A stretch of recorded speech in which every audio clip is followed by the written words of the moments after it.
هیدایانی قورئانی پیرۆز، ئامادەبوانی خۆشەویست، مامۆستایانی ئاینی بەڕێز، بەرپرسانی حکومی، خوشکان، برایان، تەواوی ئامادەبووان، میوانە بەڕێزەکان، بەخێربێن بۆ 11مین ئاهەنگی ساڵانەی مۆڵەتپێدانی قورئان خوێندنەوە بە قیرائەت و ڕیوایەتە جیاوازەکان بە ڕشتەی پەیوەست. ئامادەبوونتان مایەی دڵسۆزیتانە بۆ قورئان و شوێنکەوتووان و هەڵگرانی قورئانی پیرۆز. قورئان نورێکە کەلامی خوایە، چرای ڕووناکی هەردوو دونیایە. بەڕێزان، ئاهەنگەکەمان دەڕازێنینەوە بە چەند ئایەتێک لە قورئانی پیرۆز لەلایەن مامۆستا دۆستی ئەحمەد بە ڕیوایەتی حەفس عن عاصم. با بفەرمێت. أعوذ بالله من الشيطان الرجيم. بسم الله الرحمن الرحيم. تبارك الذي جعل في السماء بروجا وجعل فيها سراجا وقمرا منيرا وهو الذي جعل الليل والنهار خلفة لمن أراد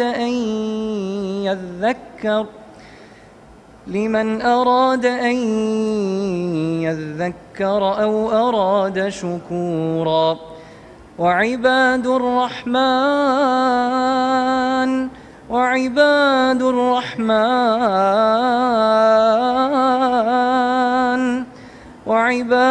الرحمن الذين يمشون على الأرض هونا وإذا خاطبهم الجاهلون قالوا سلاما.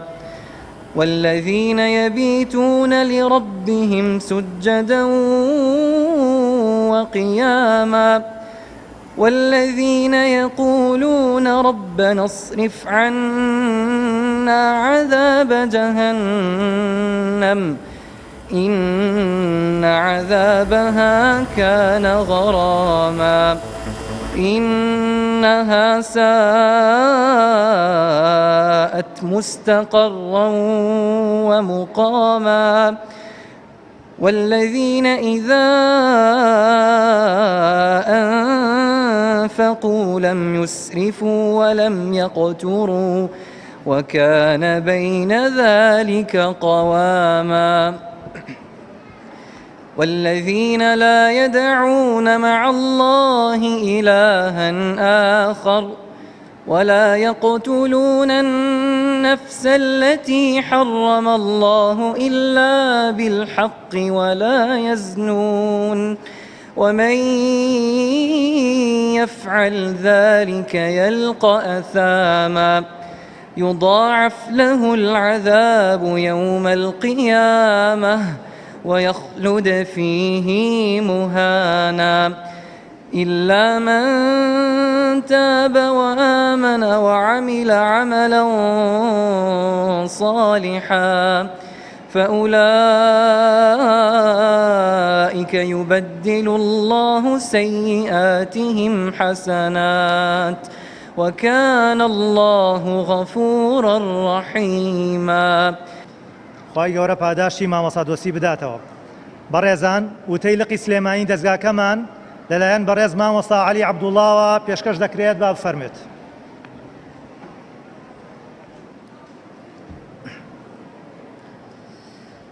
بسم الله الرحمن الرحيم. خوشکان و برایانی ئامادەبوو، السلام عليكم ورحمة الله وبركاته. لە ناخی دڵمانەوە بەو پەڕی خۆشحاڵیەوە بە خێرهاتنی جەنابتان دەکەین بۆ 11مین ئاهەنگی ساڵانەی لقی سلێمانی دەستگای نووری حکمە بۆ پەروەردە و ڕۆشنبیری، تایبەت بە مۆڵەتپێدانی قورئانی پیرۆز لە ڕیوایەت و قیرائەتە جۆرا و جۆرەکاندا بۆ پۆلێکی تر لە خوشکان و برایانمان لە فێرخوازانی لقەکەمان.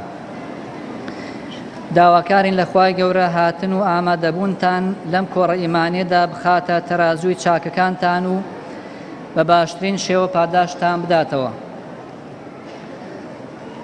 سوپاسی خوای گەورە دەکەین لەسەر گشت نیعمەتەکانی و بە تایبەت بۆ ئەو بەخششە گەورەی کە ئێمەی سەرقاڵی و تەشیرینەکانی خۆی کردووە بە خوێندنەوە و لەبەرکردن و ڕاوەکردنیەوە. پاشان سوپاس بۆ مامۆستاکانمان کە ساڵانێکی دوور و درێژ لە خزمەتیاندا بووین و بەبێ ماندووبوون دەستیان نەنا بەڕوومانەوە هەتا گەیاندیانە ئەم ڕۆژە. سوپاس بۆ هەڵسوڕێنەران و ئیدارە و سەرجەم کارمەندانی هەرسێک بنکەی لەقی سلێمانی نووری حکمە بۆ فەراهەمهێنانی دۆخێکی گونجاو هەتا بتوانین بەم ئاستەی ئێستا بگەین. سوپاس بۆ خێرخوازان و هاوکارانمان ئەو سەربازەوەنانەی کە بە سامانەکانیان وەک قەڵا لە پشت ئەم کار و پرۆژە پیرۆزەوە وەستاون. بە دڵنیاییەوە ئەگەر پشتیوانی ئەوان نەبوایە ئەم پرۆژەیە نەدەگەیشتە ئەم ئاستەی ئێستای. دیارە پاداشتی چاکەی ئەوان تەنها بەخوای پەروەردگار دەدرێتەوە، ئێمە ناتوانین پاداشتی چاکەیان بدەینەوە. سوپاس بۆ ئیدارەی مزگەوتی حاجی ئەحمەدی حاجی عەلی بۆ ئەو دەرفەتەی بۆیان ڕەخساندوین بۆ جاری شەشەم هاوکارمان بوون لە بەڕێوەبردننی ئاهەنگەکەمان لە مزگەوتەکەیاندا. سوپاس بۆ برایانمان لە بەڕێوەبەرایەتی گشتی ئەوقاف و ئەوقافی سلێمانی و لەقی سلێمانی یەکێتی زانایان کە بەردەوام هاوکارمان و دڵخۆشمان دەکەن بە ئامادەبوون لە ئاهەنگەکانماندا. سوپاس بۆ دەستگا ئەمنیەکان کە بەردەوام هاوکارمان و کاراسانیمان بۆ دەکەن. سوپاس بۆ لیژنەی ئامادەکاری ئاهەنگ ئەو خوشکوبرانەی ماندوو بوون لە ئامادەکردنی ئەم ئاهەنگە. سوپاس بۆ کەناڵی ئاسمانی پەیامی خۆشەویست کە هەمیشە پشتیوانێکی میدیایی گەورەمان لە و لە خۆبوردوانە هەر کاتێک بمانەوێت ڕۆماڵی کار و چالاکیەکانمان دەکەن و ئەمڕۆژ بە سوپاسەوە ڕاستەوخۆ ئاهەنگەکەمان دەگوێزنەوە. هەروە سوپاس بۆ سەرجەم ئەو کەناڵ و پەیجانی ئەمڕۆ بەشدارن لە گواستنەوەی ئاهەنگەکەمان. سپاس بۆ سەرجەم ئەو خوشکوبرایانەی کە بە 1 و 6 بێت ڕۆژێک لە ڕۆژان دەستیان هەبووە لەم پرۆژە قورئانیەدا. سپاس بۆ جەنابیشتان میوانانی خۆشەویست بۆ ئامادەبوونتان لێرە. بەڕێزان، لەقی سلێمانی دەستگای نووری حکمە لە ساڵی 2009 دامەزراوە و هەر لەو کاتەوە هەتا ئێستا بۆتە قەڵایەکی بانگەوازی ئیسلامی و قوتابخانەیەکی کاریگەر لە بواری زانستەکانی قورئان و قیراءات و پەروەردەکردنی منداڵ و نەوجەوانان و گەنجانی شارە خۆشەویستەکەمان. لە ماوەی 13 ساڵی کارکردنیدا هەزاران کەس لە هەردوو ڕەگەز و لە هەموو تەمەن و ئاستەکانی لێی سوودمەند بوون لە سنووری شاری سلێمانی و دەوروبەری. لەبەر زۆری داواکاری لەسەری و نەبوونی جێگای پێویست دوو بنکەی ترمان لە گەڕەکەکانی سێتوان و بەکرەجۆ کردوتەوە. سوپاسی خوا دەکەین لە لەقەکەمان هەتا ئێستا زیاتر لە 1000 کەس مۆڵەتی قیراءات و ڕیوایەتە جۆراوجۆرەکانیان وەرگرتووە و بەشێکی زۆر لەو خوشکوبرایانەش ئێستا لە نووری حکمە و سەنتەر و بنکەکانی تری شاری سلێمانی و دەوروبەری خزمەت دەکەن. میوانانی بەڕێز، ئێمە لە لەقی سلێمانی دەستگای نووری حکمە هاوکات لەگەڵ فێرکردن و لەبەرکردنی قورئانی پیرۆز هەوڵمانداوە گرنگێکی باشیش بە بواری پەروەردە و تێگەیشتن لە واتا و مەبەستەکانی قورئان و فەرموودە و سەرجەم زانستە شەرعیەکان و پێگەیاندنی منداڵ و نەوجەوانان و گەنجان بدەین. بە کورتی چالاکیەکانمان لە بواری فێرکردن و لەبەرکردنی قورئانی پیرۆز و ئەنجامدانی خێوەتگەی پەروەردەیی و ئەکادیمیایی زانستە شەرعیەکان و خولی پێگەیاندن و گەشەپێدانی مرۆیی و کۆڕ و سیمیناری ڕۆشنبیری و ئەنجامدانی بەهارەگەشت و چالاکی تەرفیهی دەبینێتەوە. ئەم بۆنەیەش کە ئەمڕۆ ئێمە و ئێوەی لەم مزگەوتە پیرۆزە کۆ کردوتەوە یەکێکی ترە لە چالاکیە هەرە دیار و بەرچاوەکانی لەقەکەمان کە بریتێ لە هەنجی دەرچوون و مۆڵەت وەرگرتنی قیراءاتی قورئانی پیرۆز بە ڕشتەی پەیوەست و سەنەدی متصل بە پێغەمبەری سەروەرمانەوە صلی الله عليه وسلم. ئەمڕۆ ئێمە لێرە لەبەر گرنگی بابەتەکە ئاهەنگ دەژێڕین کە پەیوەندی بە وتەی خوای گەورەوە هەیە. ئەمڕۆ دەستگاکەمان پۆلێکی تر لە مامۆستایانی قورئان پێشکەشی کۆمەلگای کوردەواری و شاری سلێمانی خۆشەویست دەکات. ئەمڕۆ 55 مامۆستای موجیز واتە مۆڵەتدەر لە خوشکان و برایان مۆڵەتی قیراءە دەبەخشن بە 102 مامۆستا هەریەکە و لە ڕیوایەتێک یان قیراءەتێک یا زیاتر. جێگەی باسە ئەم خوشک و برایانەی ئەمڕۆ مۆڵەت وەردەگرن لە هەردوو ڕەگەزن و لە هەموو ئاستەکاندا بچووکترین فێرخواست تەمەنی تەنها 11 ساڵە و بە تەمەنترینیشیان 57 ساڵە. پڕ بەدڵ پیرۆزبایی لە مۆڵەت وەرگران دەکەین و دەستخۆشی لە مامۆستا بەڕێزەکانیان دەکەین و داوای بەردەوامیان لە خوای گەورە بۆ دەکەین. لە کۆتاییدا دووبارە بە خێراتنی بەڕێزتان دەکەین بۆ ئامادەبوونتان داواکارن لە خوای پەروەردگار بە باشترین شێوە پاداشتان بداتەوە. وآخر دعوانا أن الحمد لله رب العالمين والسلام عليكم ورحمة الله وبركاته. دەستگای نوری حکمە و پەروەردە و ڕۆشنبیری لە قیسلێمانی 18 ڕەبیع الأول 1444 کۆچی بەرامبەر 14 دەی 2022 زاینی.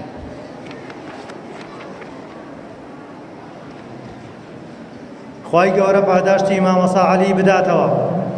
قورئانە مایەی ئارامی دڵان، شیفایە بۆ گشت زام و دەردەکان. دوایین موعجیزەی پەروەردگارە بۆ نەهێشتنی خەم و ئازارە. دەچینەوە خزمەت قورئانی پیرۆز و گوێبیستی چەند ئاەتێک دەبین بە ڕیوایەتی پێشەوە ئیبن کەثیر لەلایەن مامۆستا دڵشاد محەممەدەوە با بفەرمێت.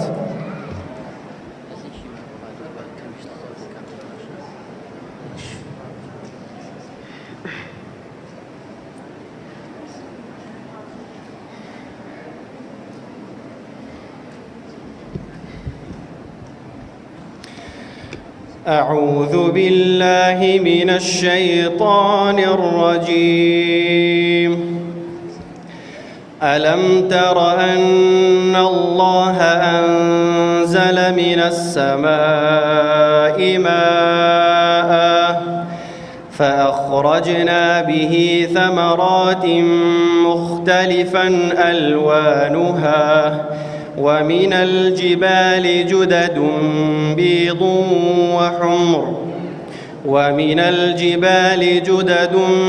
بيض وحمر مختلف ألوانها وغرابيب سود ومن الناس والدواب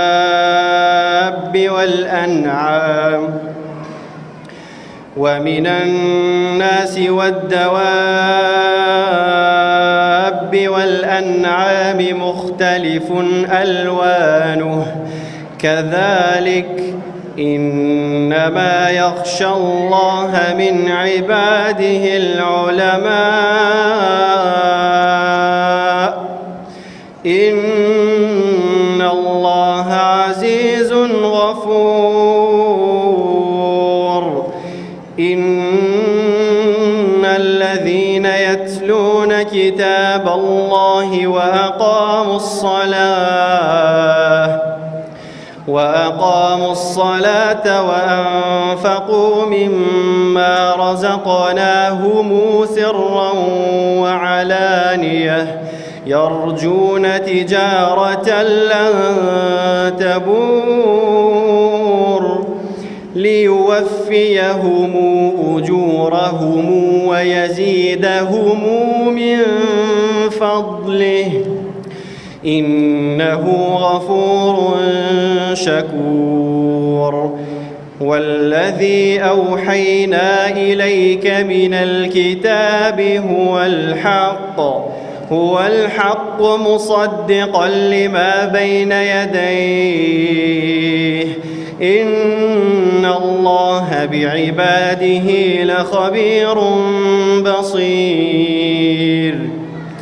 ثم أورثنا الكتاب الذين اصطفينا من عبادنا فمنهم ظالم لنفسه ومنهم مقتصد ومنهم سابق بالخيرات بإذن الله ذلك هو الفضل الكبير جنات عدن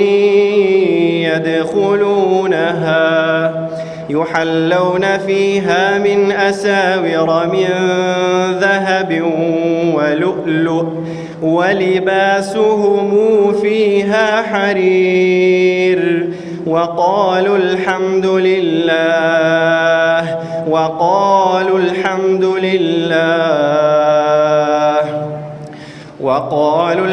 لله الذي أذهب عنا الحزن إن ربنا لغفور شكور الذي أحلنا دار المقامة من فضله لا يمسنا فيها نصب ولا يمسنا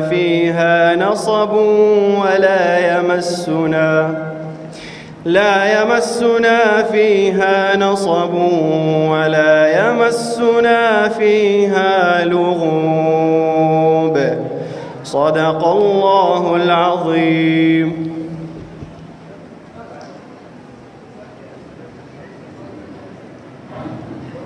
خی گەورە پاداشتی مامۆستا دڵشاد محەممەد بداتەوە. خۆشەویستان، ئێستاش بەڕێز دکتۆر عەبدوڵڵا حەداد سەرۆکی دەزگای نووری حیکمە وتەیەکمان پێشکەش دەکات با بفەرمێت.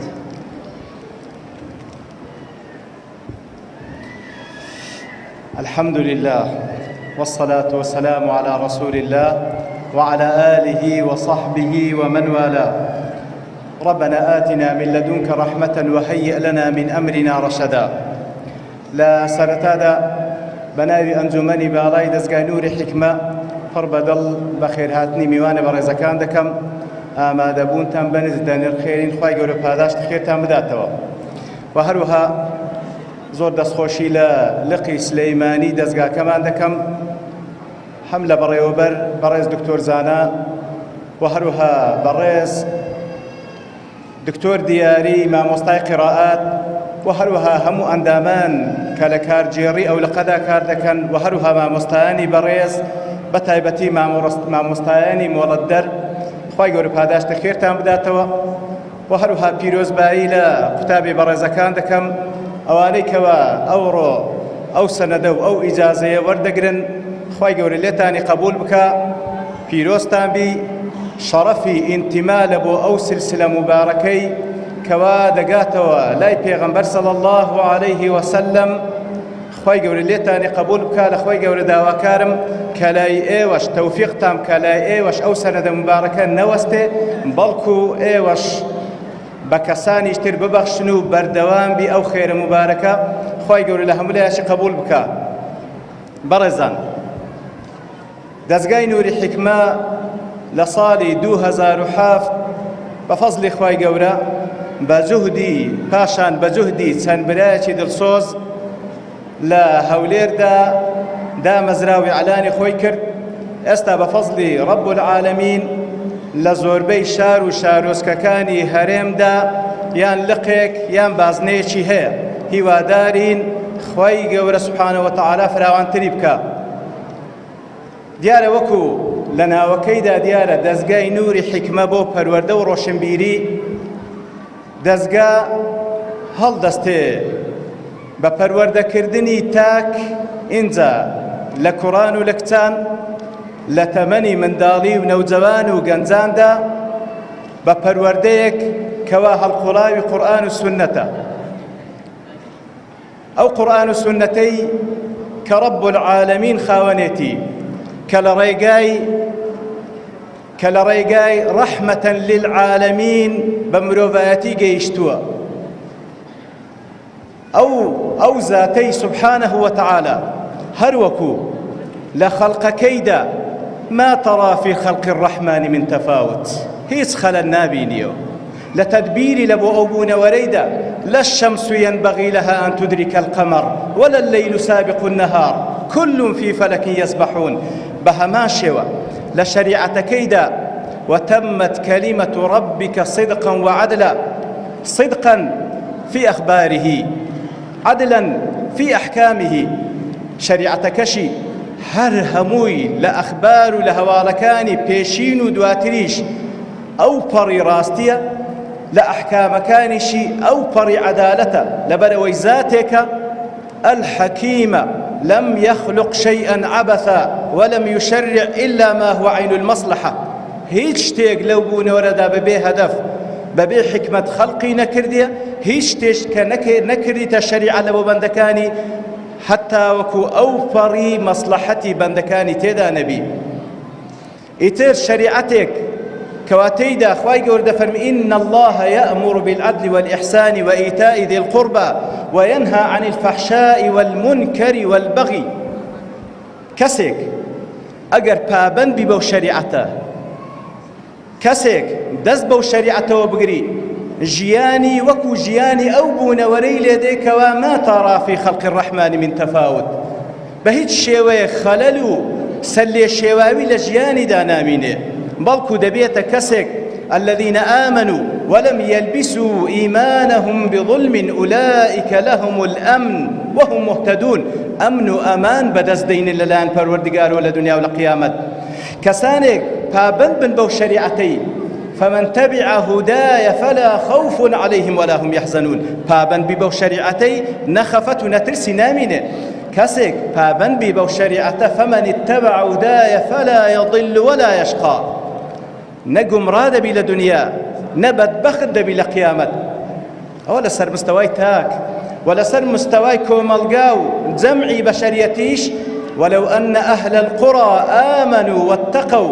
لفتحنا عليهم بركات من السماء والأرض أجر أو بشرية بابا ببو منهزا والله لآسمان لزوية وبركة ريان تيدكا بلام لقل أوش تماشى لكي كاتك أو بشرية إلا ما رحم ربي وكل سر مستواي أمم وجماعات بشتي لو شريعة كردية تماشى لكي أوهموا آجاووا أوهموا فتنوا أوهموا بلا مصيبتيك رويتي كردي خوابنا من دا لوهر أوان دلين يا حسرة على العباد براستي تيقاي حسرة أو در جوهرة بقيمتك أخواي قول لوين روانا كردي بشتيان تي كردي ولا نتيجة دا حاليان بحال بو حالة قيشتيا يتبرزان وأخواي قول دفن قل هذه سبيلي أو رقاي إيميا أو منهجي إيما بنيازين كسانك بپشتوانی رب العالمين پیشکشی او کۆمەڵگایە بکەین کە وەکو خوای گەورە دەفەرمی والذين يمسكون بالكتاب وأقاموا الصلاة إنا لا نضيع أجر المصلحين كسانك كوا قايم دس بقرآن بيروز وبقرن علما وعملا ودعوة بوفري علم وبتيجيشتنو لقرآن ولسنات إنزا بعملوا لبيشوي همو كردوكانشيان نوێژەکانیانە و پەیوەستن بە نوێژەکانیان و ئەو پەڕی پەیوەندی پتەویان هەیە لەگەڵ پەروەردگاریان و هەروها لە دەعوەشیان مصلحن لێ دەفەرمی هەر ئەوانەنە مصلحن ئینا لا نضیع ئەجر المصلحین کەسانێکی چاکەکارن کەسانێکن لە بۆ خودی خۆیان چاکن و لەو دەوروبەر و لە بۆ کۆمەڵگاشیان ئەو پەڕی چاکەکارن و خەڵکانێک و کۆمەڵگا لە لەسایەیاندا بحەسێتەوە. ئیتر بەڕێزان ئەوە هیوا و ئاواتمانە، ئەوە مەبەستمانە کەوا فعلەن ئەو خەڵکە ڕوو لە خۆشی بی، مەبەستمانە ئەو خەڵکە ڕوو لە سەلامەتی بی، ڕوو لەو خوایە بی سوبحانه وتعالى کەوا ناوێک لە ناوە پیرۆزەکانی ئەسسەلامە کە پێغەمبەرەکەی صلی الله عليه وسلم فێری کردین ئوفشوا السەلامە بەینەکم، سەلام لە نێوان یەکتری بڵاوکەنەوە. پێغەمبەرمان صلی الله عليه وسلم کە فێری کردینە بەلای کەمی ڕۆژێ دەجار ذیکری ئەسسەلام بڵێینەوە، چونکە لە دوای نوێژە فەرزەکان وەکو پێغەمبەر صلی الله عليه وسلم فێری کردین اللهم أنت السلام ومنك السلام. ئیتر چاوەڕوانی خێر لە هەڵگرانی ئەو دەعوە بانگەوازە دەکرێت. لێ هیوادارم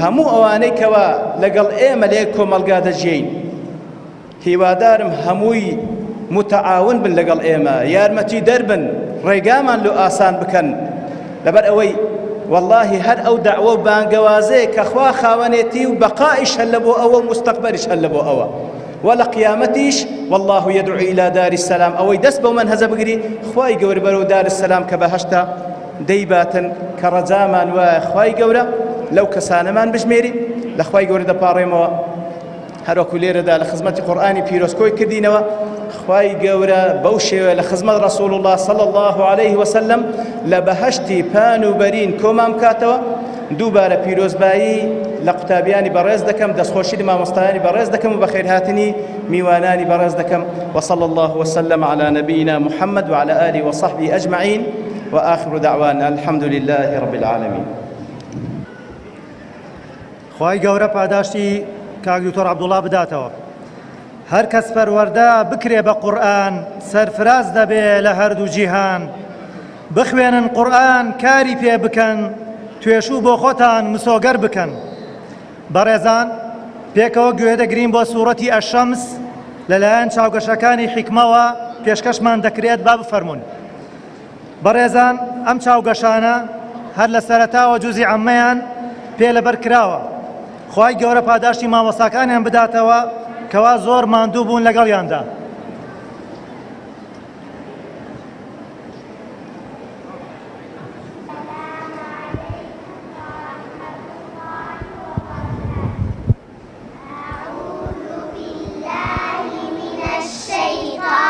الرجيم بسم الله الرحمن الرحيم والشمس وضحاها والقمر إذا تلاها والنهار إذا جلاها والليل إذا يغشاها والسماء وما بناها والأرض وما طحاها ونفس وما سواها فألهمها فجورها وتقواها قد أفلح من زكاها وقد خاب من دساها كذبت ثمود بتغواها إذ انبعث أشقاها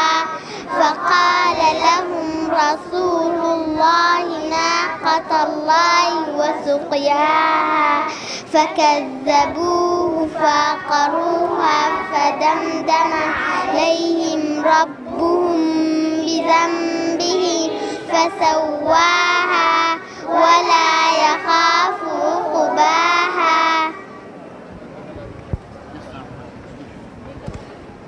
دەستخۆشی بۆ چاوگەشەکانی حیکمە خوای گەورە تەمەن پرخێریان بکات و پاداشتی مامۆستاکانیان بداتەوە. خۆشەویستان، وەک نەریتی ئاهەنگی ساڵانەی مۆڵەت پێدان پێشکەشکردنی خەڵاتی ساڵە بە کەسایەتیەک لە سنووری شاری سلێمانی کە خزمەتی بە قورئانی پیرۆز کردووە.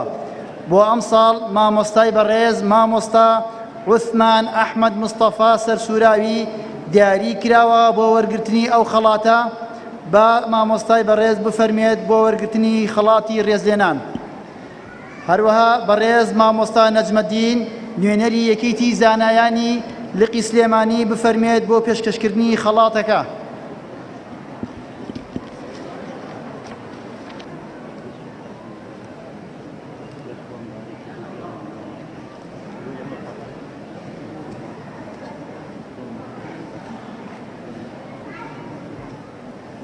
بەلایەن و خوشکانی مۆڵەتدەر و مۆڵەت پێدراو بفەرمون بۆ شوێنی دیاریکراوی خۆیان.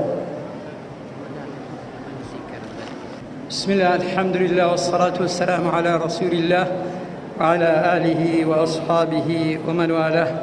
برزان السلام عليكم ورحمة الله وبركاته. سرتا حمد ثناء بفاني پروردگار دكين أما فضلي كتير لفضلكاني پروردگار كبسرمان ويو بخومان وأيبينين. بەڕێزان زۆر ڕێز و داوای قبولبوونی کار و کردەوەم هەیە بۆ هەموو ئەوانەی کارەکەن لە پێناو سەرخستنی دینی خوای پەروەردگار و گەیاندنی ئەم دینە پیرۆزە و گەیاندنی پەیامی قورئان و ئاشناکردنی ڕۆڵەی موسڵمانان بە قورئانی پیرۆز. بەڕێزان، وەک عەرزم کردن دەستخۆشیم هەیە و داوای دوعای قبوڵم هەیە و داوایش دەکەم لە هەموو موسڵمانان دوعای خێر بکەن بۆ سەرجەم ئەوانەی کە سەرگەرمی وتنەوەی وانەکانی قورئان و زانستە شەرعیەکانن و هەوڵ و کاری خۆیان و ماندوونەناسانە خەریکی گەیاندنی ئەم پەیامە پیرۆزن. خوای گەورە لێیان قبول بکات و داواکارین لە خوای پەروەردگار خێر و بەرەکەتەکەی لە دنیا و قیامەتا ببینینەوە.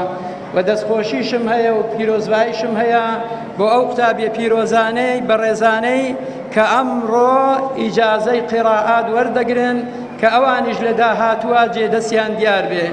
بەڕێزان، هەرچی پیاوی گەورە و هەڵکەوتوو ئەبینین هەر لە پێغەمبەرەوە صلی الله علیه وسلم هەتا ئێستا و داهاتوو لە ناو موسڵمانانە هەمووی پەروەردەکراوی ئەم قورئانن.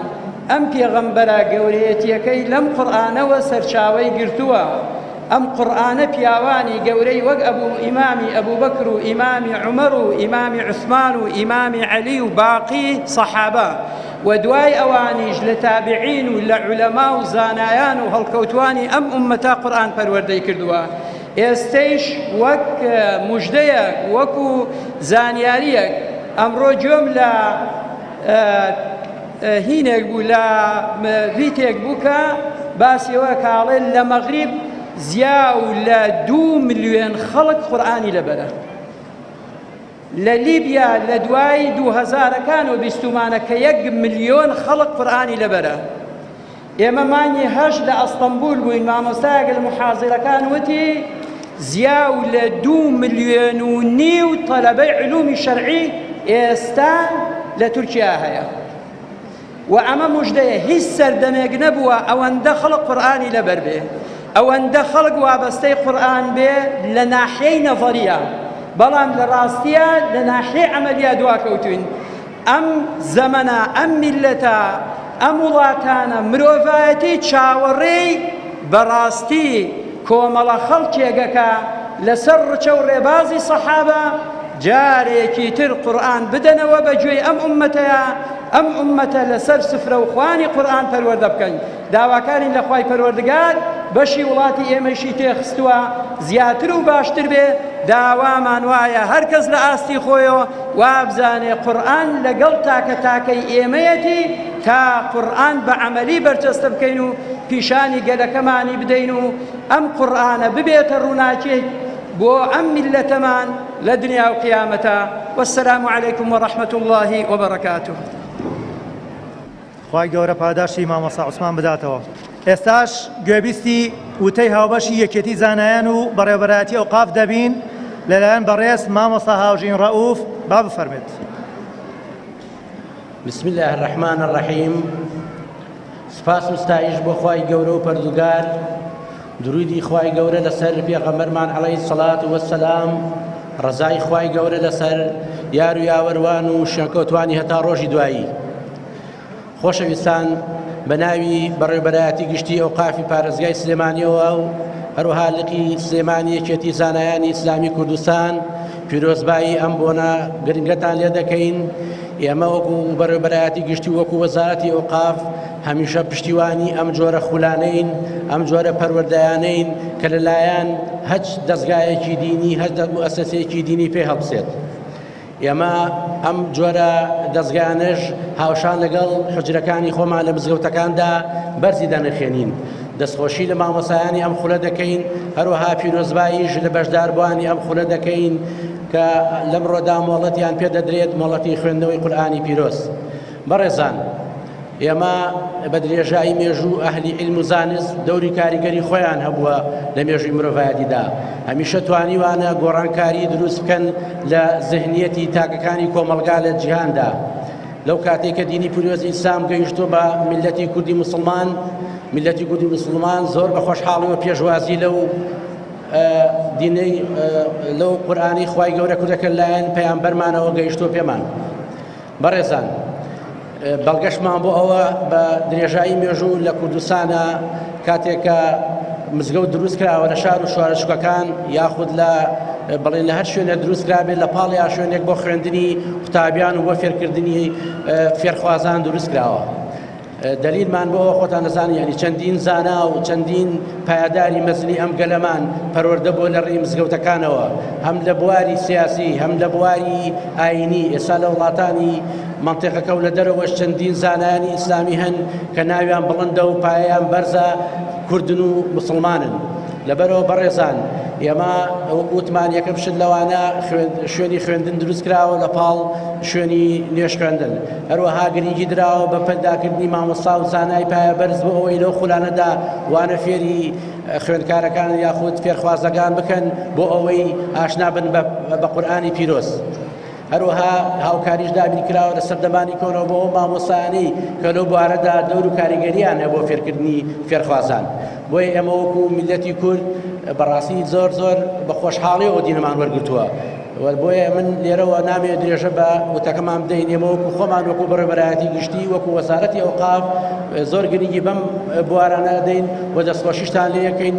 هیوادارین ئەم بەڕێزانەش کە ئەمڕۆ مۆڵەت وەرەگرن هەردوو لایەن لە خوشکان و لە برایان ئینشاءڵڵا خوای گەورە وایان لێ بکات ئەم قورئانە پیرۆزە و سنەتەکانی پێغەمبەر عەلەیهی سەڵات وەسەلام تەنها ئەوە نەبێت وەری بگرین، پێویستە لە عیبادات و لە عادات و لە ئاکاریشماندا ڕەنگ بداتەوە. ومێدەوارین لە ئایندەدا ئەم پۆلە بەڕێزەش بتوانن چەندین جیلی تر چەندین فێرخوازی تریش فێری ئەم ئاکارەکان و دینی پیرۆزی ئیسلام بکەن.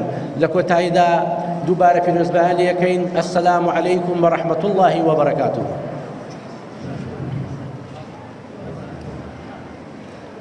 خی گەورە پاداشتی مامۆستا هاوژین بداتەوە. بەڕێزان خۆشەویستان، ئێستاش گوێبیستی وتەی بەڕێز دکتۆر دیاری ئەحمەد قەساب دەبین، سەرۆکی لیژنەی ڕاستاندنی مۆڵەت لە لقی سلێمانی. با بفەرمێت بۆ پێشکەشکردنی وتەکەی.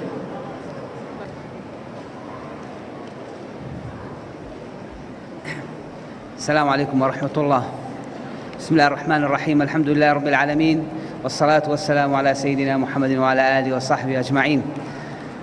زۆر بەخێر هاتنی هەموو لایەکەم یاخوا بەخێر بن مامۆستایانی بەڕێزمان، قوتابیان و خۆشەویستان و برادەران و هەموو لایەک بەخێر بن. خی گەورە دەزای هەموو لایەک بێتەوە. پیرۆزبایەکەین لەوە مامۆستایانی کە ئەمڕۆ ئیجازە وەرەگرن لە قورئانە. چەند سەد ساڵە لەمەوە پێش لە یەکێک لە شارەکانی ئەندەلوس کە ئێستا ئەوروپا و سەپێڵەن ئیسپانیا، یەکێک لە ئەمیرەکان ویستی ژن بێنێ. شایانە بە جەنابی ئەمیر کە ئەو ژنەی بۆ هێنن حافزی قورئان بێ.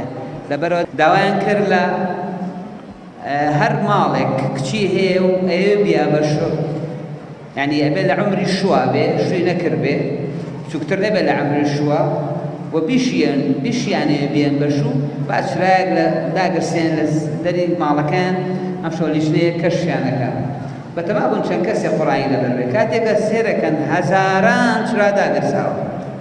تەسەوڕ کە لە شارێکە لەوانەیە ملیۆنێ نەبێ، هەزاران کچ لە عمریش شووکردنا قورئانی لەبەر بێن.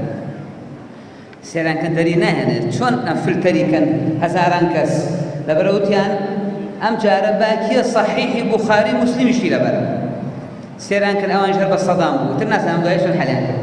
بە هەر حاڵ ئەمە تاریخی ئومەتی ئێمەیە کە ئافرەتان پێش قورئانیان لەبەر کردووە و ئێستاش واقعاً وایە الحەمدولله ئافرەتان زۆرترن لە کوڕەکان لە پیاوان. الحەمدولله خۆی گەورە دەزایان باتەوە. مەبەستم چی بوو؟ بەسم لە ئێمە ئومەتی قورئانی. باشە ئەم مناڵە بچکۆلانەی تۆ سەلەمەوە پێش قورئانیان خوێنەوە، هەندێکیان نەچووتە مەکتەب. بۆ مێشکان پڕەکەنەوە بەم کەلیماتانە، بەم کەلیماتە قورسانە. بۆچی فێری تەبەت یەدا ئەبی لەهەبیانەکەن؟ ئەوان چوزانن تەلاق و حەیز و چییە. ئەم شانایان بۆ فێرەکەن. زانست سەلماندوێتی ئەو مناڵانەی لە تەمەنێکی زۆر کەمە زۆرترین کەلیمە لەبەرکەن، مێشکیان زۆر بەهێزترە و ئەوانە زۆر زیرەکتر بن لە مستەقبەلە. تەنانەت چەندین سەرکەرد هەیە لە ئەوروپا و لە ئەمەریکا، تاڵان قورئانە لەبەر نییە، مناڵەکانیان فێری کەلیماتی قورسەکەن، نەک کەلیمەی دانیشە و بڤە و کخە و دانیشە و دخوە و نەنە، هەر لە مناڵیەوە فێری کەلیماتی قورسیانەکەن. دۆزراوەتەوە ئەوانەی کەلیماتیان زۆر لە بەربەی قورس مێشکان زیاتریشەکەن. دەبێ خی گەورە بەهرەیەکی یەکلەتێکە قورئانیان پێ لەبەرەکەین کە ئەمە ئەرکێکی دینیە و ئەمە فەسڵێکی خی گەورەیە لە هەمان کاتدا شتێکی زانستیە. باشە ئەوە قورآنیان پێ لەبەرەکەین ئەی مۆڵەت بۆچی ئەمە چییە ئەهلی سلێمانی بۆ بە مۆدێل هەروە ناسانی کۆمەڵێک حەفلەیەکەکەن و دەکەس مۆڵەت وەرەگرێ 20 کەس مۆڵەت وەرەگرێ ماشەڵڵا حیکمە پێشی ئەمیانیەوەتەوە هەموو ساڵێ 100 کەس 150 کەس مۆڵەت وەرەگرێ الحەمدوللا پشکی شێری ئەوانە ئەم شارەی ئێمە هەر فێری تەقلیدن هەرەوە ئاسانە شت لە ئاسایش بکەنەوە کاکێکیان شارێکی 2 ملیۆنی نەک ساڵی 100 کەس مەفروضە 500 کەس مۆڵەت وەربگرێ ئێمە زۆر تینوی ئەم قورئانین ئێمە گەلی قورئانین ئێمە ملەتی قورئانین ئێمە ئومەتی قورئانین ئێمە بە قورئان پێشەکەین بە قورئان و سنەت بەیەکەوە قورئان و سنەت کە هەردووکیان وەحین ئێمە بەمە پێشەکەین و بەمە سەرەکەین لەبەر زۆر زۆر زەڕورە ئێمە مۆڵەت بین باشە قەیچێکە با قورئان فێر بێ مۆڵەت فێر نەبێ مۆڵەت وەرنەگرێت لە ڕاستیە وەرگرتنی مۆڵەت کە ئیمڕۆ ئەبینین لە ساڵێکە 100 کەس مۆڵەت وەرەگرێت بۆ معلوماتتان تایەتی 5 ساڵە خەریکە تایەتی 7 ساڵە خەریکە تایەتی 4 ساڵە خەریکە اینجا ئەم ساڵ گەشتەوە پایان واتە پرۆسەیەکی دوور و درێژە تا ئیجازە وەربگرێت کەواتە ئەوەی ئیجازە وەرەگرێ هەدەفەکە لەوە یەکەم ئەڕۆتە سەر سیلسیلە مبارەکەکە کە لە ڕێی ئەمەوەی بە ئیزنی خوای گەورە خوا فەزلی خوای گەورە ڕەبتە بێتەوە بە پێغەمبەری خوا صلی الله عليه وسلم لەوێشەوە بۆ جبریل و بە ڕەب العیزە لە ئەمانە ئەبن بە مامۆستا واتە بە کوردێکی ئێبێ شارەزا بن لە کولی صەغیرەة وەکەبیرە بۆ ئەم مەبەستە ئێمە لە حکمە و لە زۆر سەنتەرەکانی تریشکە الحەمدولillah خوا دەزانێت بە دوو پیادەی ئەو شتاکەن یان هاوشێوەی ئەو شتاکەن وەکو ڕێکەوتنێک لە بینی خۆمانە وەکو مامۆستا و تەلەبە ڕێکەوتین ئەبێ ئەم قوتابی کە ئیجازە وەرەگرێ هەرەوە نەیە خەتمێ بخوێنێ لای مامۆستاکەی چەند ڕێکارێکی دوور و درێژی لەبەردەمایە بیکە هەر لە جوزی عام و تەبارەک بەدەست بێکە و دەرسەکانی کە ئەخوێنێ بە چەند لیژنە ڕێ لەم ڕۆژانەیەکی ویستبووی ئیجازە وەرگرتێ وتی متانە کیۆنەوە 5 لیژنە بینێت تا ئیجازە وەرەگرێت ئەبێ لەو جوزی عامە لیژنە بیبینێ لە تەبارەکە بیبینێ لە پێنجیا بیبینێ 500 تەواوەکان لیژنە بیبینێ 25 تەواوەکان لیژنە بیبینێ لە کۆتاییشا لیژنەی کۆتایی وما ئەدراکە ما لیژنەة الکۆتایی لیژنەی کۆتایی ئەو لیژنەیە زۆر کەس لێیە ترسێ هیوا هەیە تووشی خەریکە شۆکە بێ هیوایە بە گریانەوە ڕاتە دەرێ هیوایە لەوڵ لە مامۆستاییشی بیر نەما ئەوەنە ئەترسن مەعیرە پرسیارەکانیان زۆر قرس نییە بەڵام بۆ تەحقیقەکەن لە هەموو بچووکێک و گەورەیە واتە برایانە و ئەم خوشکانە ئیمڕۆ ئیجازە وەرەگرن بۆ ساڵەکانی تریش بە پرۆسەیەکی زۆر وردەکاریان ڕۆشتن چونە بێ ئەمانە ببن بە مامۆستا جا لە لیژنەکەیان پرسیاریان لێکە من ئەڵێم ئەو شتە ئەڵێم مامۆستا خۆمە پرسیارێکی شایع نییە ئەڵێم تۆ مامۆستای قورئانی تەلەبەیەکی لێت ئەڵێ مامۆستا ئەم مصحەفە بۆ وا نووسراوە هەر لەبەر ئەو هەدەفەشە ئەمە هەوڵێن لە حکمە لە سەرقی سلێمانی کە جگەر لە مەسەلەی پرۆسەی ئیجازە و خەتم و ئەم شتانە جارجارە دەورەیان بۆ بکرێتەوە ئەم قوتابیانە بە تایبەتی گەنجەکان دەورەیان بۆ بکرێتەوە لە زمانی عەرەبی لە علومی شەرعی لە هەروەها حتا دەوراتی ئەو کتێبەکانی کە پەیوەندی بە قڕاعاتە وەکو شاطبی و جەزەری ئەو شتانە کەواتە ئەمە کارێکە ئێمە وا ئەزانین بە ئیزنی خوای گەورە ثەغرەیەک لە ثەغرەکانی ئیسلاممان گرتبێ ئێمە هەمومان ئەبێ لە ڕاستی ئەوانەی کە هەممی ئیسلامیان وەرگرتووە هەممی دینیان وەرگرتووە ئەمەی خەریکە مامۆستایانی دینی مامۆستایانی ئاینی لەلایەکەوە لە گەیاندنی پێگەیاندنی فەقێکان و علومی شەرعی ئەوانەی داعواکەن داعیەکانی کە لە سەر تەلەڤیزۆنە لە ئینتەرنێتە لە هەر شوێنێکە لە مزگەوتە ئەو مامۆستایانی تر هەر کەسە بە شێوەیەکی خۆی داوای خۆیەکە یەکێک لە کارەگرنگەکانیشەوەی ئێمە ئەم جیلانە پەروەردە بکەین لەسەر قورئان کە ببن بە هەڵگری قورئان و قورئان ڕاستە ئێمە نەماتوانی و هەموو لاحەکان پەروەردەیان بکەین لەبەرەوەی کارەکە زۆر گەورەیە و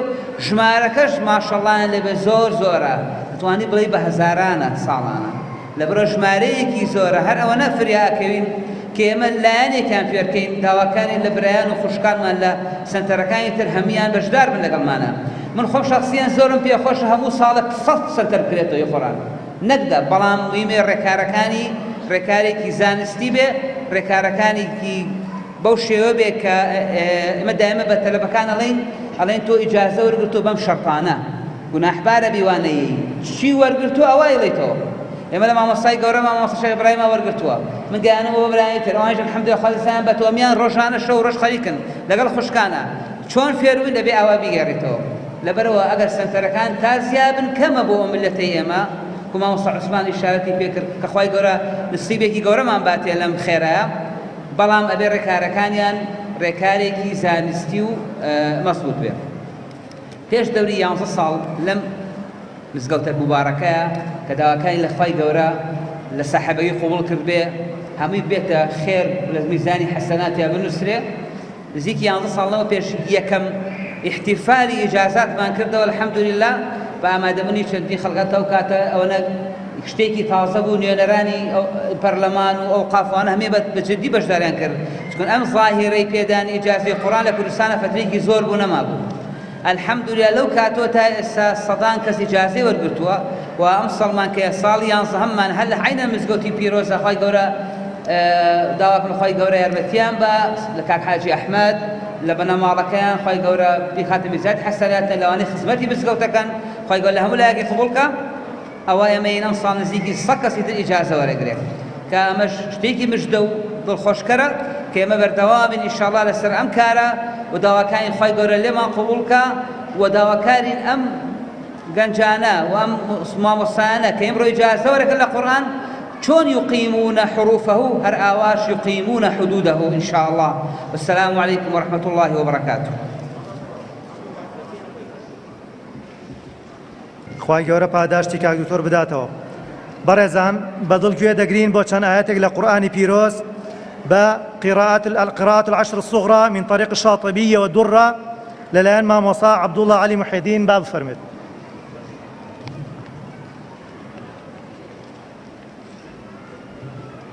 أعوذ بالله من الشيطان الرجيم.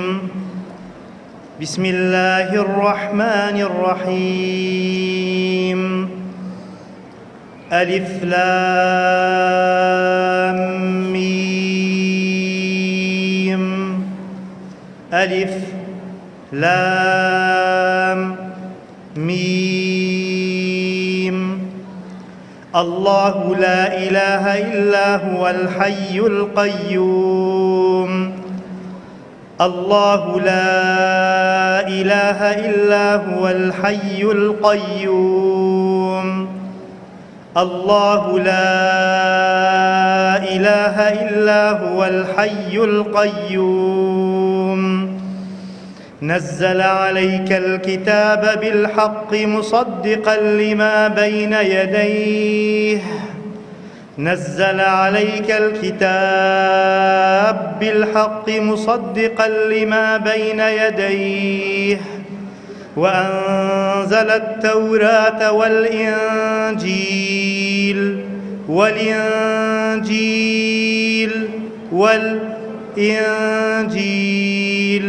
وأنزل التوراة والإنجيل وأنزل التوراة والإنجيل من قبل هدى للناس وأنزل الفرقان من قبل هدى للناس وأنزل الفرقان إن الذين كفروا بآيات الله لهم عذاب شديد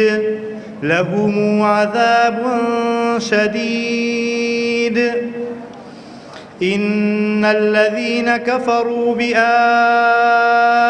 الله لهم عذاب شديد. إن الذين كفروا بآيات الله لهم عذاب شديد. والله عزيز ذو انتقام.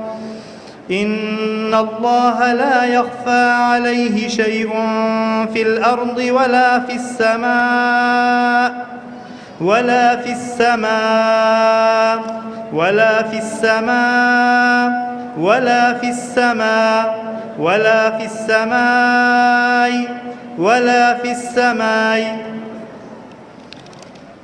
إن الله لا يخفى عليه شيء في الأرض ولا في السماء. إن الله لا يخفى عليه شيء في الأرض ولا في السماء. إن الله لا يخفى عليه شيء في الأرض ولا في السماء إن الله لا يخفى عليه شيء في الأرض ولا في السماء إن الله لا يخفى عليه شيء في الأرض ولا في السماء إن الله لا يخفى عليه شيء في الأرض ولا في السماء ولا في السماء ولا في السماء ولا في السماء ولا في السماء إن الله لا يخفى عليه شيء في الأرض ولا في السماء ولا في السماء ولا في السماء ولا في السماء ولا في السماء ولا في السماء هو الذي يصوركم في الأرحام كيف يشاء كيف يشاء كيف يشاء كيف يشاء كيف يشاء كيف يشاء كيف يشاء هو الذي يصوركم في الأرحام كيف يشاء هو الذي يصوركم في الأرحام كيف يشاء هو الذي يصوركم في الأرحام كيف يشاء كيف يشاء كيف يشاء كيف يشاء كيف يشاء لا إله إلا هو العزيز الحكيم لا إله إلا هو العزيز الحكيم لا إله إلا هو العزيز الحكيم هو الذي أنزل عليك الكتاب منه آيات محكمات أنزل عليك الكتاب منه آيات محكمات هو الذي أنزل عليك الكتاب منه آيات محكمات هو الذي أنزل عليك الكتاب منه آيات محكمات أنزل عليك الكتاب منه آيات محكمات آيات محكمات هن أم الكتاب وأخر متشابهات فأما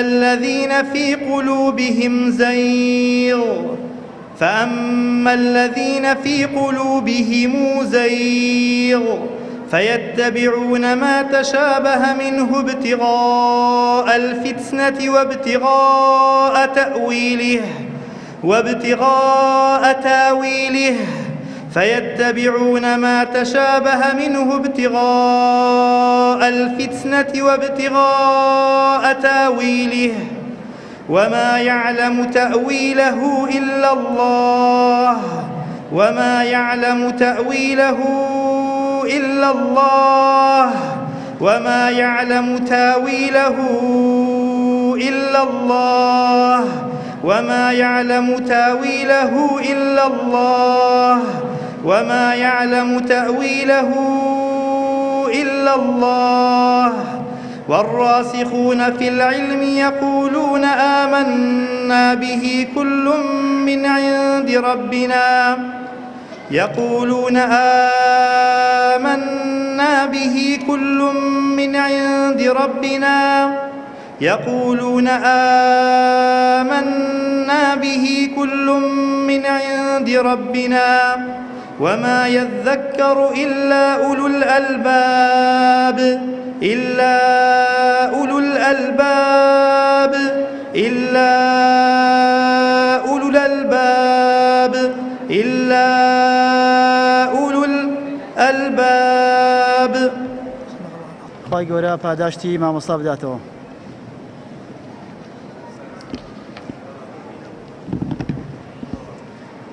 بەڕێزان یەکێک لە بڕگەی ساڵانەی ئاهەنگ ڕێزلێنانە لە هەندێک مامۆستایانی ماندوونەناس لە لقی سلێمانی کە تەمەنێکیان لە خزمەتکردنی قورئانی پیرۆز بەڕێ کردووە.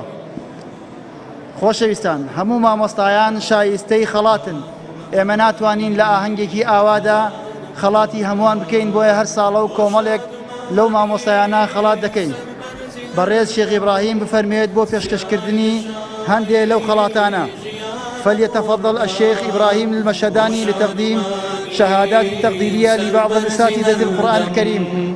سراي قشاوي جيان قرآن جيان ما هنا سوبون ما شاد سربرزم چونك دستور ما دڵم کانیاوی ڕوونی هودایە چونکە قورئانە ڕازی دەروونمە دڵم کانیاوی ڕوونی هودایە چونکە قورئانە ڕازی دەروونمە مەدرسەی عیلم و عیرفانە قورئان باخ و بەهاری دڵانە قورئان بۆ شادومانی و سەربەرزی هەردەم سرای گەشاوەی ژیانە قورئان بۆ شادومانی